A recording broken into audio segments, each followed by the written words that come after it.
జై శ్రీరామ్. జై శ్రీరామ్ అంటే తప్పు లేదు. జై శ్రీరామ్. జై శ్రీరామ్ అంటే తప్పు లేదండి. జై శ్రీరామ్. జై శ్రీరామ్ అంటే తప్పు లేదు. రైట్. మీరు జై శ్రీరామ్ అంటారా అన్నారా? అవునండి, నేను అదే అంటున్నాను కదా. నేను జై శ్రీరాము అంటున్నాను అంటే శ్రీరాముల వారికి జయము కలుగుగాక, ఆయన గొప్ప వ్యక్తి అని నేను అంటున్నాను తప్ప శ్రీరాముడు దేవుడని నేను చెప్పట్లేదు. శ్రీరామరాజుగా సిరాజ్గా మారడానికి ఎవరైనా మిమ్మల్ని మతం మార్చడానికి ప్రలోభ పెట్టారా, లేదా మీరే నిజదేవుడిని తెలుసుకొని మీ యొక్క మతాన్ని మార్చుకొని ఈరోజు సిరాజ్గా మారారా? మీ యొక్క సాక్ష్యం గురించి చెప్పాలి అని అంటే మీరేం చెప్తారు? మొదటి విషయం ఏంటంటే, నేను చాలా చిన్నప్పటి నుండి కూడా ధార్మికత, ఆధ్యాత్మికత భావాలు ఎక్కువగా ఉన్నటువంటి వ్యక్తిని అనమాట. నేను అన్వేషణ చేశాను. నాకు నిజమైనటువంటి దేవుని యొక్క అన్వేషణలో నేను చాలా సంవత్సరాలు గ్రంథాలు చదివాను. నేను అన్వేషించి స్వచ్ఛందంగా నేను ఇస్లాం ధర్మాన్ని యాక్సెప్ట్ చేయడం జరిగింది. ఏ వయసులో అన్వేషించారు? మీరు ఏ రకంగా నిజదేవుడిని తెలుసుకున్నారు? నిజదేవుడు ఇప్పుడు మీరు మీ దృష్టిలో అల్లాని అని తెలుసుకున్నారు. నిజదేవుడు అంటే మన సృష్టికర్త, మిమ్మల్ని నన్ను మనందరినీ పుట్టించినటువంటి ఆ నిజదేవుణ్ణి అల్లా అని అంటారు. అల్లా అంటే అరబీ పదము, దాని అర్థం పూజనీయుడు. మీరు అంటారు అల్లా అని చెప్పేసి, మేము ఈశ్వరుడు అని అంటాం. అవును, చాలా మంచి విషయం. ఈశ్వరుడు అంటే అర్థం తెలిసి ఉండాలి కదా మీకు. చెప్పండి, ఈశ్వరుడు అంటే ఎవరు? మిమ్మల్ని అడుగుతున్నా. సర్వేశ్వరుడు అని అంటాం మేము. అంటే అర్థం ఏంటి? అర్థం ఏంటి? సర్వాన్ని పాలించేది ఈశ్వరుడు అని చెప్పేసి సర్వేశ్వరుడు అని. సర్వేశ్వరుడు, ఈశ్వరుడు అంటే నియామకుడు అండి. సర్వేశ్వరుడు అంటే సర్వనియామకుడు, దాని అర్థం అనమాట.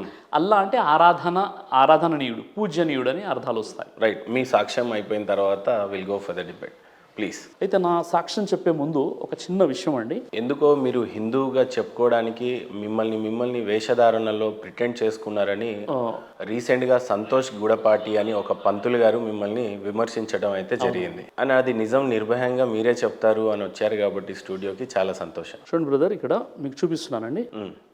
సంతోష్ ఘనపాటి గారితో మీరు ఇదే ఛానల్లో ఒక ఇంటర్వ్యూ తీసుకున్నారు. శ్రీరామ్ రాజు అంటున్నాడు కానీ అక్కడ పలకటం మాత్రం అస్సలాం అలైకుం అంతే అని మేరా నామ్ శ్రీరామరాజు అని చెప్పి హిందూ ధర్మంలో నాకు కొన్ని డౌట్లు ఉన్నాయి, తీర్చండి అని అడుగుతున్నాడు. ఇతను ముస్లిం అయ్యింది, హిందూ ముసుగులో ఎందుకు అడగడం అండి? అంటే హిందువులు మా దగ్గరికి వచ్చేసి డౌట్లు అడిగేస్తున్నారు, హిందువులు మేమేదో ఉద్ధరణ చేస్తున్నామని చెప్పుకోవడం లేదు. అంటే ఇక్కడ ఏదైతే మీరు సంతోష్ ఘనపాటి గారితో ఒక ప్రోగ్రామ్ ఏర్పాటు చేశారో, ఇంటర్వ్యూ తీసుకున్నారు, అందులో స్పష్టంగా ఆయన ఏం చెప్తున్నారు అంటే, అస్సలాము అలైకుం జాకీర్ భాయ్ అని, ఈయన ఒక ముస్లింగా ఉండి నా పేరు శ్రీరామరాజు, నాకు ఇస్లాంలో కొన్ని అపోహలు ఉన్నాయి, మీరు తీర్చండి అని. అలా మీరు ఒక ముస్లింగా ఉండి హిందూ పేరుతో మీరు ప్రజల్ని మోసం చేస్తున్నారు అని సంతోష్ ఘనపాటి గారు మాట్లాడుతున్నారు. ముఖ్యంగా సంతోష్ ఘనపాటి గారు తెలుసుకోవాల్సిన విషయం ఏంటంటే, మీరు ఒక పురోహితులుగా, ఒక పండితుగా ఉన్నారు, మీకంటూ ఒక ఫ్యాన్ ఫాలోయింగ్ ఉంది. ఒక హిందూ ధర్మాన్ని మీరు ఒక రిప్రజెంట్ చేసేటప్పుడు, ఒక వ్యక్తి గురించి మాట్లాడేటప్పుడు కనీస అవగాహన ముందు మీకు ఉండాలండి. ఎందుకంటే నేను అక్కడ అస్సలాము అలైకుం చెప్పాను. ఇప్పుడు మీరు ఉన్నారండి, మీ ముస్లిం ఫ్రెండ్కి అస్సలాము అలైకుం అని చెప్తే మీరు జవాబిస్తారా లేదా? మన తెలంగాణ కల్చర్లో మనం అస్సలాము అలైకుం అని చెప్తారు, వాళ్ళు నమస్తే అని కూడా చెప్తారు, ఇవన్నీ మనం చెప్తాం అనమాట. ఎప్పుడైతే జాకీర్ నాయక్ గారిని నేను క్వశ్చన్ అడిగాను, అప్పుడు నా పేరు శ్రీరామరాజు, నేను హిందూగానే ఉన్నాను, అప్పుడు అన్వేషణలో ఉన్నాను, ఇంకా పూర్తి స్థాయిలో దేవుణ్ణి తెలుసుకోలేదు, నేను అప్పుడు అన్వేషిస్తున్నాను, రీసెర్చ్ చేస్తున్నాను. ఎప్పుడైతే నాకు కొన్ని ప్రశ్నలకు జవాబులు దొరికాయో తర్వాత నేను ఇస్లాం స్వీకరించాను. శ్రీరామరాజు నుండి సిరాజుర్ రెహమాన్గా నాకు కొంతమంది పెద్దలు పేరు పెట్టడం జరిగింది. అయితే అప్పుడు ఏదైతే నేను క్వశ్చన్ అడిగానో అప్పుడు నేను హిందూగానే ఉన్నాను, హిందూ పేరుతోనే నేను అడిగాను. అంటే సంతోష్ ఘనపాటి గారికి ఈ వేదిక పరంగా నేను చెప్పే విషయం ఏంటంటే, మీరు అంత పెద్ద స్థాయిలో ఉన్నప్పుడు కనీసము, నేను తెలంగాణ రాష్ట్రానికి చెందినటువంటి వాడిని, నేను దాదాపుగా ఒక 18 సంవత్సరాల నుండి నా ప్రసంగాలు ఉన్నాయి యూట్యూబ్లో, మీ అందరికీ తెలిసినటువంటి వ్యక్తినే, కనీస అవగాహన లేకుండా మీరేమంటున్నారు, పైగా మీరు ఒక ముస్లిం అయి ఉండి హిందూ పేరుతో ప్రజల్ని మోసం చేస్తున్నారు అంటే ఇక్కడ ఏమైపోయిందండి? అంటే కనీస అవగాహన, హోంవర్క్ లేకుండా ఏదైతే మీరు అక్కడ ఈ సిగ్నేచర్ స్టూడియోలో మీరు చెప్పారో, ఇక్కడ ఎవరు బ్లేమ్ అవుతున్నారంటే చాలా ఖచ్చితంగా మీరు బ్లేమ్ అవుతున్నారు. కాబట్టి నెక్స్ట్ టైం ఇలా మాట్లాడేటప్పుడు కాస్త జాగ్రత్తగా మాట్లాడితే మంచిదని నేను ఆశిస్తున్నాను. కానీ గతంలో ఎప్పుడు కూడా మీరు హిందువుని అని మీ టెస్టిమోనీ చెప్పినట్టు కానీ మీ సాక్ష్యం గురించి ఎక్కడ బహిర్గతం చేసినట్టుగా కనపడలేదు. ఒక పంతులు వచ్చి మీ గురించి హిందువు అని చెప్పి పలికినప్పుడు ఏదో అలజడి అయితే రేగినట్టుగా కనపడతాం.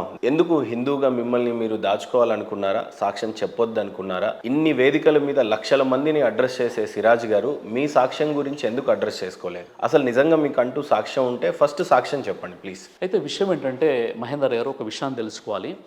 నేనేదో మత ప్రచారం చేయడానికి ధర్మాన్ని నేను తెలుసుకోలేదు. నేను ఒక భక్తునిగా నా నిజ దైవాన్ని తెలుసుకున్నాను. నేను ఒక మోటివేషనల్ స్పీకర్గా ఇస్లాంపై ఉన్నటువంటి అపోహలను తొలగించడం, పూర్తి మానవులంతా కూడా ఒకే జంట సంతానం, పరస్పరం సోదరులని, నేనంటే మత సామరస్యం, జాతీయ సమైక్యత, విశ్వ మానవ సౌభ్రాతృత్వ భావనలు పెంపొందించడానికి నేను ప్రయత్నం చేస్తున్నాను. నేను ఒక మోటివేషనల్ స్పీకర్ కూడా. నేను ఎక్కడ కూడా మత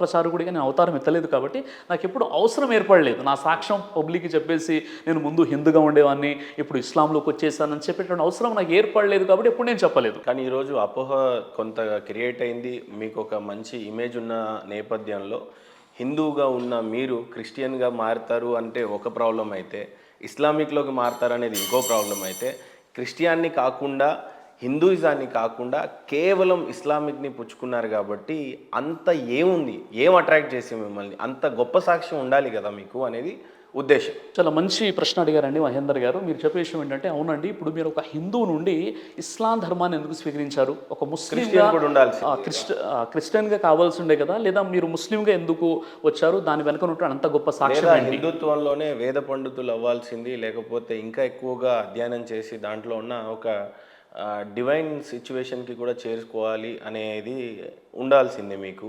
కానీ కేవలం ఇస్లామిక్ పట్లనే ఎందుకు ఆకర్షణకి లోనయ్యారు మీరు అని అంటే? మీరు మంచి క్వశ్చన్ అడిగారండి. ఇక్కడ తెలుసుకోవాల్సిన విషయం ఏంటంటే, ఇది మన భారతదేశం, భారత రాజ్యాంగం ఆర్టికల్ 25లో కూడా మనకు ఒక అనుమతి ఇవ్వడం జరిగింది. మీకు నచ్చిన మతాన్ని స్వీకరించవచ్చు, దాన్ని ప్రచారం చేసుకోవచ్చు. భారత రాజ్యాంగం వెలుగులోనే నేను ఉన్నాను, మొదటి విషయం. రెండో విషయం ఏంటంటే, నేను చిన్నప్పటి నుండి కూడా ధార్మికంగా, ఆధ్యాత్మికంగా ఎక్కువగా ఆసక్తి కలిగినటువంటి వ్యక్తిని అనమాట. నేను రీసెర్చ్ చేశాను, పరిశీలన మరియు పరిశోధన చేయడం ప్రారంభించాను అనమాట.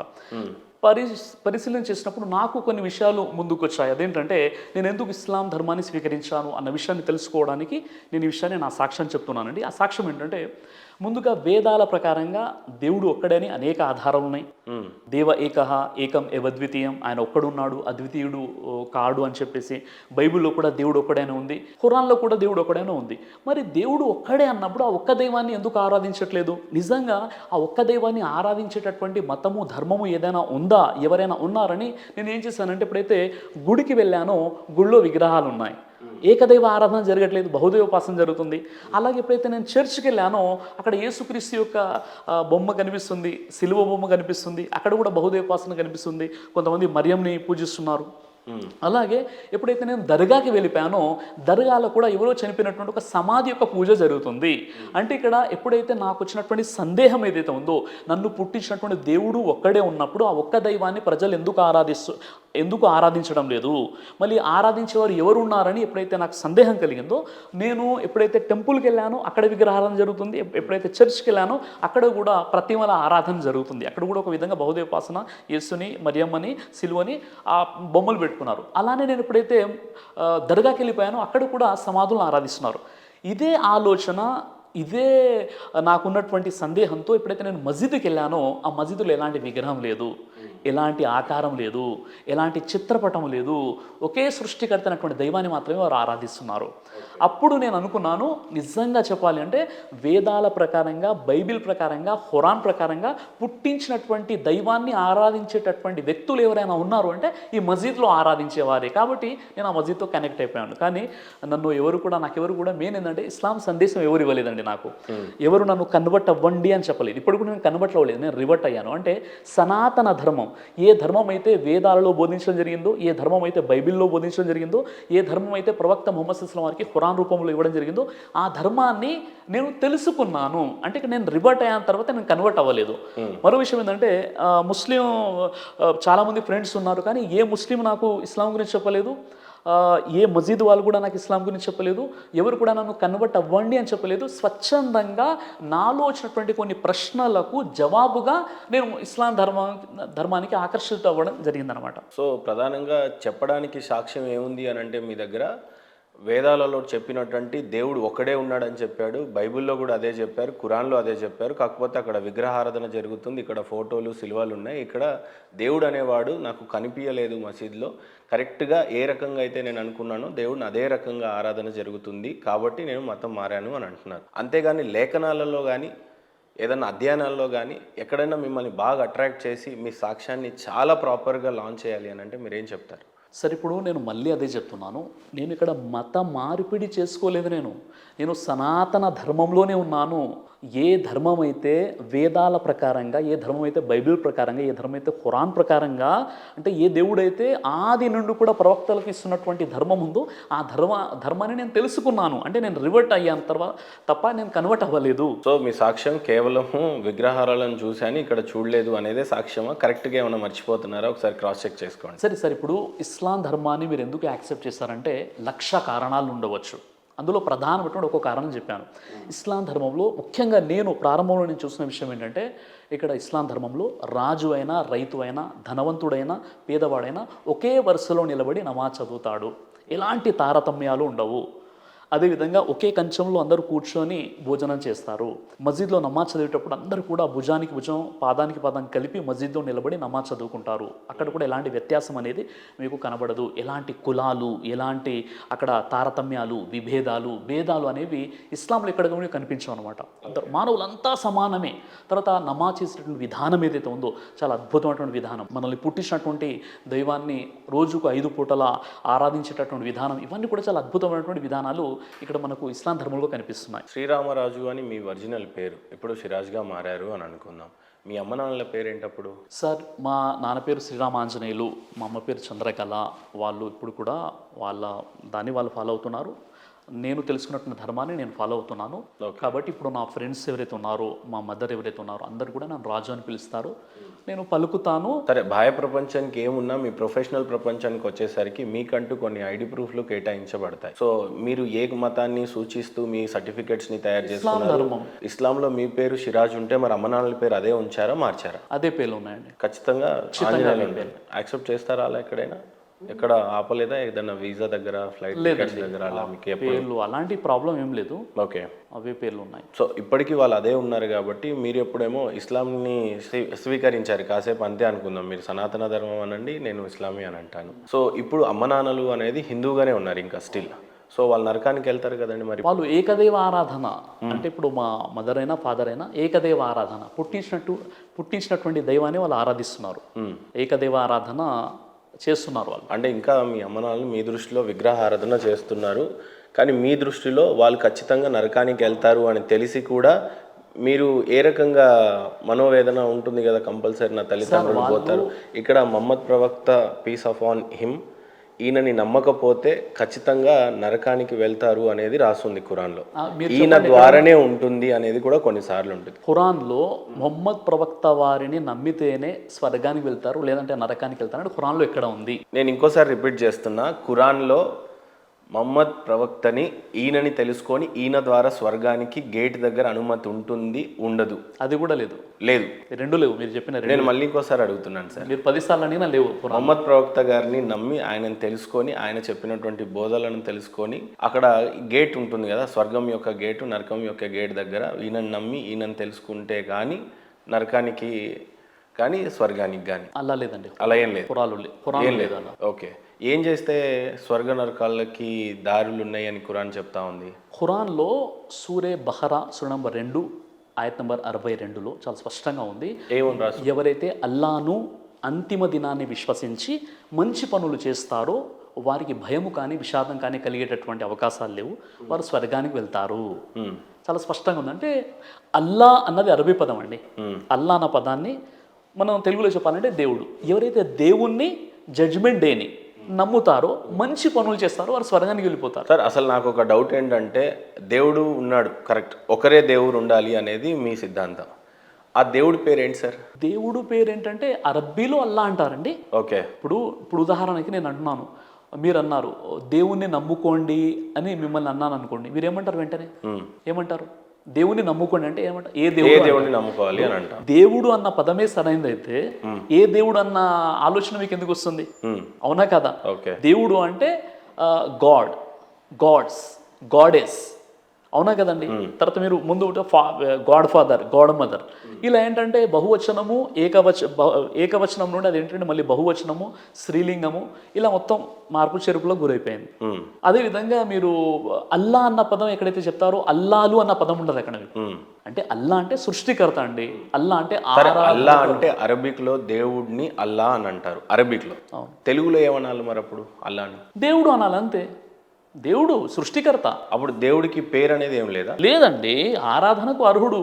అరబ్బుల్లో వాళ్ళు అల్లా, అరబ్బులో అంటే అరబ్బు దేశంలో ఖురాన్ అవతరించింది. అల్లా అనే పదానికి అర్థము ఆరాధనకి అర్హుడు. ఆరాధనకు అర్హుడు అంటే ఆయన ఒక దేవుడు, మనం ఆరాధిస్తే ఆరాధనకి ఆయన అర్హుడుగా ఉన్నాడు. సో మనం అరబిక్లో అల్లా అని అంటున్నాం, తెలుగులో దేవుడు అంటే సరిపోతుంది.